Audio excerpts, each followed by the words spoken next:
માંગરોળના ઘેડ વિસ્તારમાં પાણી ભરાયા બાદ વરસાદી વિરામ લીધા પછી પણ સ્થિતિ જૈસે થે રહી છે। માંગરોળ તાલુકાના ઘેડ વિસ્તારના આ દ્રશ્યો દરિયો, સરોવર કે નદીના નથી, પરંતુ આ દ્રશ્યો છે જૂનાગઢના માંગરોળ ઘેડ પંથકના, કે જ્યાં વરસાદી વિરામને બે દિવસ વીત્યા છતાં હજુ પણ કેટલાક ગામો સંપર્ક વિહોણા છે।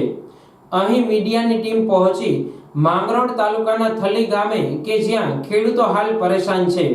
અહીં પાણીની છેલ તો આવી છે, પરંતુ સાથે સાથે ખુદ ધારાસભ્ય દેવાભાઈ માલમના ગામમાં તળાવમાં પાળો તૂટતા પાણીનું જળસ્તર વધી જાય છે, જેથી ખેડૂતો પોતાની મહેનતથી ગામના લોકો એકઠા થઈ જાતે તળાવનો પાળો બાંધવા મજબૂર બન્યા છે।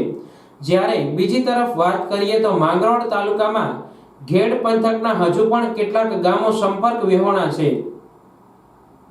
હાલ તો ઘેડ વિસ્તારમાં લોકોની પરિસ્થિતિ દયનીય બની છે અને સરકાર પાસે અવારનવાર રજૂઆતો કરી છે, પરંતુ આ રજૂઆત આ સરકારના બહેરા કાને ક્યારે સાંભળશે તે તો જોવાનું રહ્યું।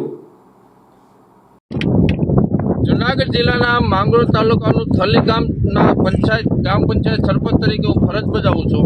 તો આપની ચેનલના માધ્યમથી કહેવા માંગુ છું કે આજ ઘેડના પછીથી 30 ગામ જે પાણીથી આજ અવર જવર રસ્તા બંધ થઈ ગયા છે, ખેતર ધોવાઈ ગયા છે, પારા તૂટી ગયા છે। મારા ગામમાં બી તળાવનો પાળો તૂટી ગયો હતો, તો અમે જાત મહેનતથી પછી 20-30 જણા થઈને પાળો બાંધ્યો છે કે પીવાનું પાણીનો સંગ્રહ થઈ જાય ને। આને આ રજૂઆત આપણે સાંસદજી રમેશભાઈ, ધારાસભ્યજી દેવાભાઈ માલમે પણ કરી છે। તો આનું તાત્કાલિક નિવારણ આવે ને વહેલી તકે નદી ઊંડી પોડી ને વ્યવસ્થિત થાય તો ખેડૂતને દર વચ્ચે આને હાલત ભોગવવી ન પડે ને। આજ હજારો વીઘામાં બિયારણ ગયું છે ને ખેતરો ધોવાઈ ગયા છે, તો ખેતરોની વળતર ને બિયારણની વળતર સરકારશ્રીને ચૂકવવા બદલ ખૂબ ખૂબ આભાર।